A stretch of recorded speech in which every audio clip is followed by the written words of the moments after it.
I'm just here on the balcony and it is a lovely spot to be. The birds are calling, but the mozzies are also circling, so I'm keeping an eye on my ankles, beautifully shaded from the sun.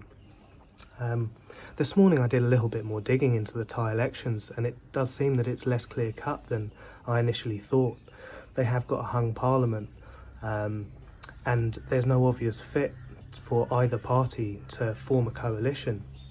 And it seems that this could be a process that takes up to 60 days to resolve. Now, although the Progressive Move Forward Party did declare victory, it does seem that although they gained seats, the military government didn't lose enough seats for them to win outright. It seems that the Progressive Party, led by a 42-year-old Harvard graduate, is more aligned with the West. He's actively campaigned on reducing the involvement of military in politics, and also changing the laws to do with criticism of the monarchy. Now the military government has also been blamed for how COVID was handled, the recovery and inflation. Now I think these are problems that affect everywhere, and whether that's specific to them, I don't know. It does seem, however, that the Progressive Party, although doing well, was perhaps too progressive for some people, and there obviously was discontentment with the military government. But again, it's not so clear cut, because it does seem that with the Thai system, like many systems, the structure is split into two parts, an upper and a lower house. There have been elections for the lower house, which is 500 seats, and the military essentially appoint 250 seats within the higher house. And then they're going to vote on the Prime Minister as well. I'm not sure of the exact process, but it does seem like it's going to be a bitterly contested outcome, because I think each party is actively looking to get rid of their other party, as they stand diametrically opposed ideologically. So one that I'm definitely going to follow.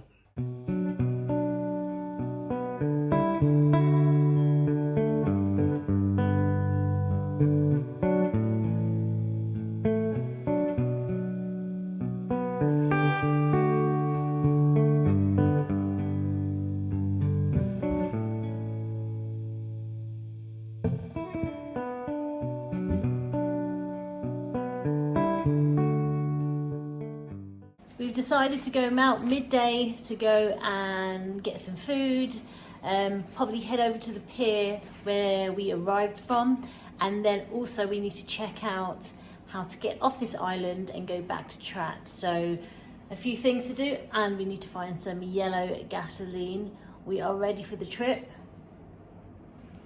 Hard hats on. Let's see. This is our ride. And we're trying to figure out how to get... Oh, there you go, there's the key. Yeah. So put the key in there. Turn it. I think it's for the petrol, so lift it the other way. Lift what the other way? So turn the key. Yeah. It's for the petrol, so not the seat. So try to figure out a different manoeuvre to open that section, because that's where the petrol will go. Not the key, not the seat. Okay. Yeah, but I didn't know that was coming up.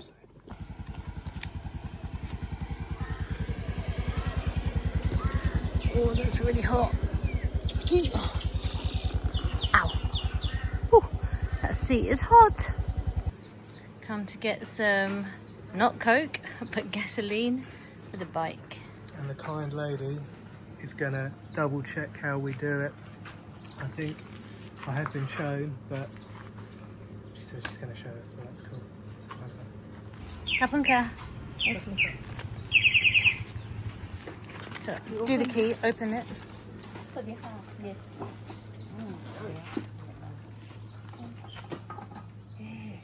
And then you put in. Perfect.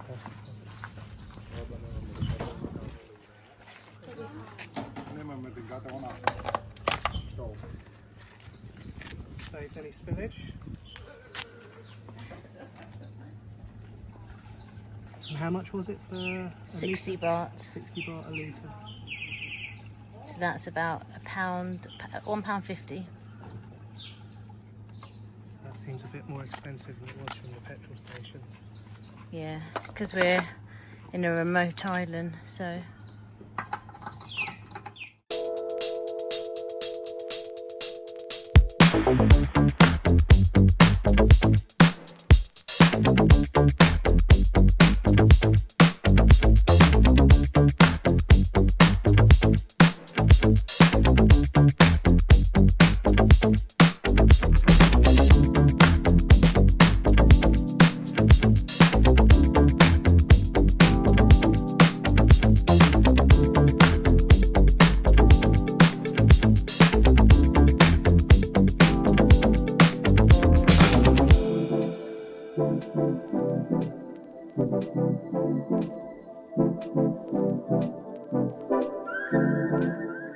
They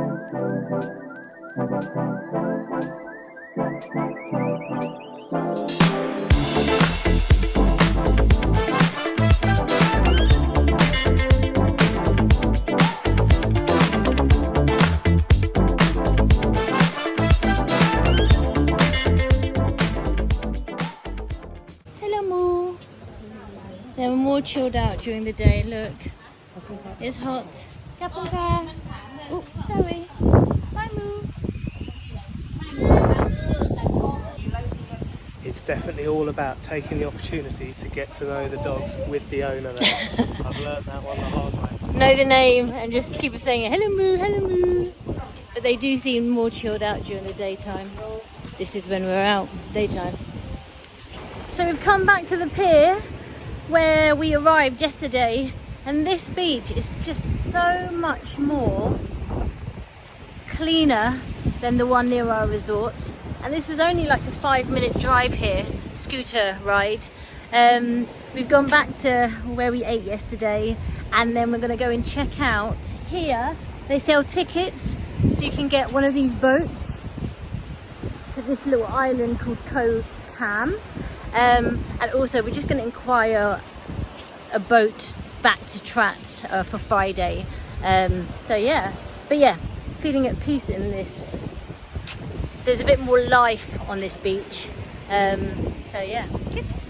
And Tim was very, very good on scooter. I'm going to have a go and practice in a bit, but yeah, he's the driver for now. Hannah, this is just for you. I had a request from a really good friend of mine, who's my sister really, on when I'm ordering food, can I say the name of the dish in their language? I obviously can't pronounce this, but I've gone for the masaman curry, so the masuman. And Tim's gone for the green curry, kiao waan. Hannah, I know you're only asking me to do this so you can laugh at me. And also, I love, for desserts, I love a yellow mango sticky rice. And it's gao niao ma muang. I sound like a cat, but now niao ma muang. I don't know if that's right, but just for you, Hannah. So I've just chatted to the barman at the pier where we landed yesterday, and he says that the storms are coming. It's a really nice day to be out scootering. There's cloud cover and there's a really nice breeze. He says this is an omen that monsoons are on their way in the next few weeks. For this reason, you can see it's very empty, as has been the staple of our whole trip really. We look out here onto Koh Mak. We may try and do a trip across to that. It's about 300 baht per person, I think, and it sits in the Gulf of Thailand. I've been doing a little bit of research into Koh Mak, and it seems that it's an relatively undeveloped island with a couple of the beaches set out for tourism, but the others are relatively undeveloped. It's a kind of like a starfish in shape. And it looks like scooter's the best way to explore it. Going on the roads, they're flat, and from what I've been through so far, they seem to be quite lined by trees and easy riding. It's good. The island is owned by 5 different families in its entirety, which is interesting. The main businesses here historically have been fishing, as you'd expect, but also rubber plantations and coconut plantations, and you can see them as you traverse the island. Around off the coast, it's meant to be spectacular snorkeling and diving, which I'm not sure whether I'll get to do, but maybe I'll try. I do like seeing these boats floating offshore. Just hope lunch is good. Just for you, Hannah, Tim has gone for the kiao wan green curry. Hello, little one. Hello. And I've gone for the masaman with rice, and in Thai is also masaman. So we're heading over to the pier, one of the piers on the east side, to hopefully get some tickets for when we need to go back to Trat. So we're heading there. Tim's inside. I trust him to do the driving. I'm not going to do driving here, or riding, or whatever you call it.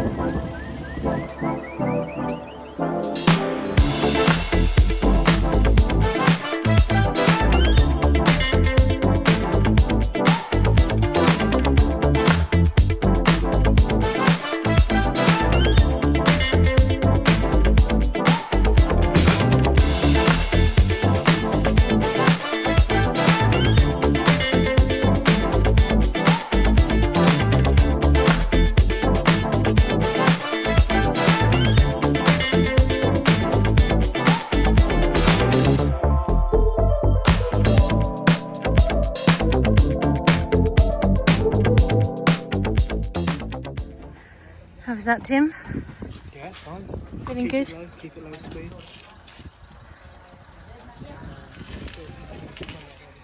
I don't know, maybe you have to get it in the shop. I'll find out. So I just spoke to this lady here, where she's helping those other guys jump on a boat. I asked her where to get tickets, and she said her. So she just told us to wait here, and we'll get her some tickets from her. Nice and easy.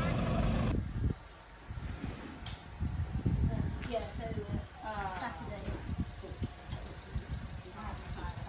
20, yeah. So Sarah's just behind me sorting out the tickets for Saturday the 20th, when we're going to head to Trat. And I'm really enjoying the scooter. It is really fun, and these roads are quiet. There are barely any cars on them. You can see a few down here at the port, but these are really the taxis. It's mainly scooters, and there aren't masses of them. It's a real difference on the roads. From even Koh Chang was quite fast and quite busy. I mean, on the scooters it does seem that the locals seem to keep the speeds low. I don't see them going over really 30 kilometers an hour. You see, you know, the odd person go past a bit quicker, but they've been actually Westerners on this journey. So I think they play it safe. They're not wearing helmets though, and they've got kids on them and stuff like that. And obviously they start from a young age, so they're super comfortable on them. But yeah, I'm playing it really safe. Helmets on, low speeds. To be honest, we're not going much faster than you would on a bicycle. But yeah, it's good fun. It's good fun. I would definitely say though, if you're going to do it, get a moped and ride it around for maybe a month in the UK before you come here. You do more than we did, definitely, and then you'll feel more comfortable to do it on the busier islands. Maybe not Bangkok, but yeah, definitely something I would have done. Hello! This lovely lady is selling us the ticket to go to Trat. Yes. It's 550 baht per person, and we're going to go this Saturday. And you're very hot today, Very aren't hot. you? Very hot. Okay. So if you're in Koh Mak and you want to get any ferry anywhere, come to this lady. Okay. Yes? Yes. Bye. Thank you. Bye bye. Also, we just clarified, is it a speedboat, is it a wooden boat? And it's a speedboat. We might eventually get You're on going a to feel sick, Sarah. Oh, as long as Faster means rougher. I don't need to talk and then get seasick. But yeah, it's a speedboat. It takes 60 minutes to go from here to Trat.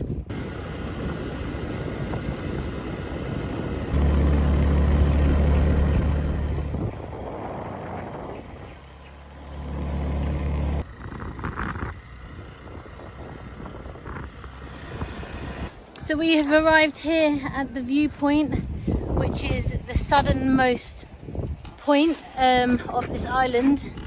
And Tim seems to think it probably only takes about half an hour, would you say? Yeah, I think we were going pretty slow, so under 30 kilometers an hour, and we've just driven pretty much the length of it, and it took us, what, I don't know, 20 minutes, 25 minutes. So I think it's half an hour to go up and down the whole island, going pretty slow, so it's small. Small island. Let's check out the viewpoint. Oh, there. Let's just go around the front there. Yeah.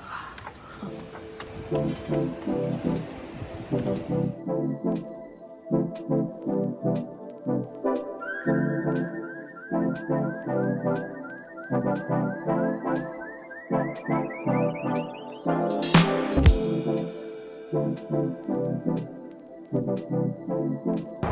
just left the viewpoint, got some gasoline, got some snacks and water, and then we're going to go and pick up our laundry.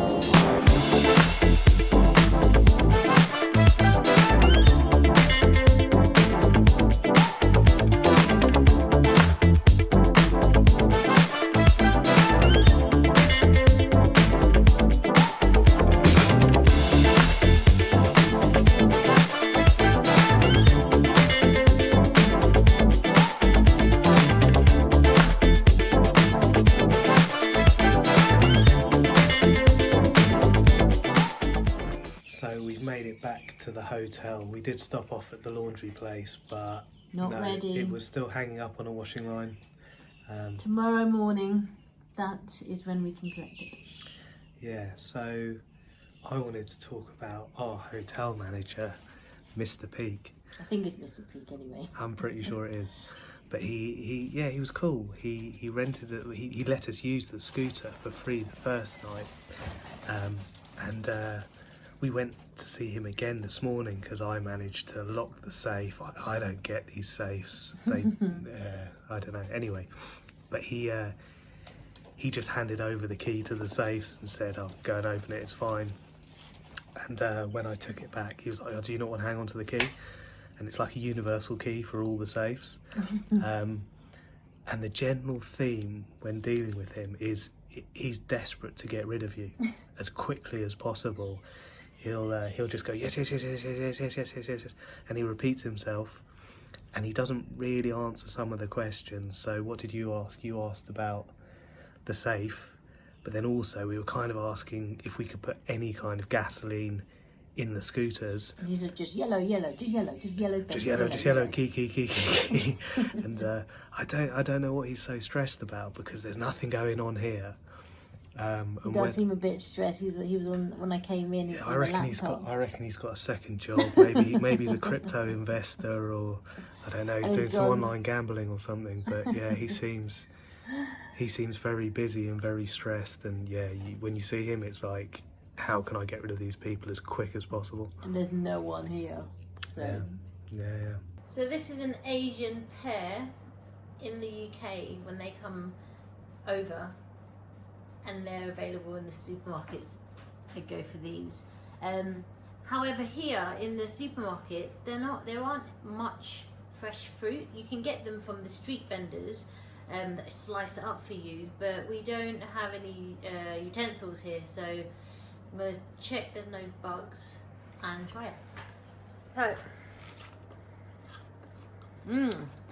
Asian pear is good. It's like it's a pear, but it's got a crunchiness of an apple, but it's like a watermelon, all wrapped in one thing. Nice. So it's the end of the day. We're just chilling here in our hotel room. I've got elephant pants, but I definitely feel much better than I did this morning. I think this morning I just felt quite trapped. Felt that we just couldn't go anywhere. But since today the weather was good, so we were out during the day, so the dogs were a bit more chilled, and we were on the scooter and we were able to pretty much do a loop of the island and go to a supermarket, go and see if the laundry was ready. So with that I just felt a little bit more, I had my freedom, but not too much freedom, but I don't feel trapped too much. But so yeah, since this morning I do feel a bit better because we were out and about, and that was nice. Doesn't change the fact that I'm still, aware and scared of dogs and that sort of thing. So it doesn't change kind of maybe the change of route that is in my head. But I think that's what happens. I always feel there's signs, maybe these situations, because it doesn't happen to everybody. Some people get bitten, some people don't. people obviously are able to live in these countries, but maybe it's a sign saying this is, you know, maybe look this way instead of looking to maybe live here or make a life here. And this is why we're doing this trip, to do a bit of a recce, to see what countries kind of work for us.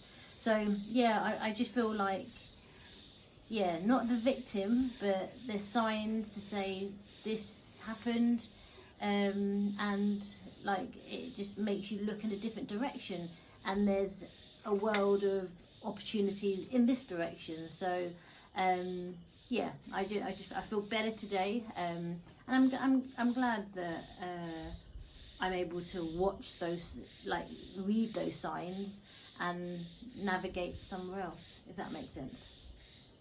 Yeah, definitely a day of reassessment for me. I came to Thailand perhaps thinking that this may be somewhere where we could throw down roots and perhaps live, and I think the reality of being here is sinking in, and maybe it's not everything I expected it to be. I wanted to be somewhere freer, and I think for a lot of reasons it's not going to feel as free. Maybe it's just that I need to understand the culture and the rhythm out here so I can mould myself to feel free here, because there are certain things you can and can't do in the UK, places you go, places you can't go at certain times, whatever. I just think it's not maybe the get out of jail free card that I thought it may be. So yeah, it's just a readjustment of expectations, and I agree, it's when one door shuts another one opens. So yeah, it's the search continues maybe. But one thing that we did do today, well, we got the confidence to be on the scooter, and that was really good. You need to be on one. Yeah, and you do need to be on one. He was amazing. I think for me, just handling the bike by myself, I'm quite small, and light, so the bikes, to maneuver the bikes, I find it a bit of a struggle. So to have a passenger as well, I don't think it's really right for me. But I felt really comfortable on the back with Tim, and you know, I'm glad that that's something that we were able to do. Yeah, and I think we can have some. I want to be out on the scooter the next couple of days we're here and getting as much practice as possible. Yeah, it's really fun to be on. It's good. Yeah, maybe I'll get one when we get back to the UK. I'll get my own as well. But You'd it's all right. have been fine if I wasn't on the back. Yeah, no, it was too heavy. But yeah, no, that was good. And definitely, we were saying, definitely a place that is great for beginner scooterers like us. So maybe that's why we had to wait for this island to do it. Yeah. So yeah, good night.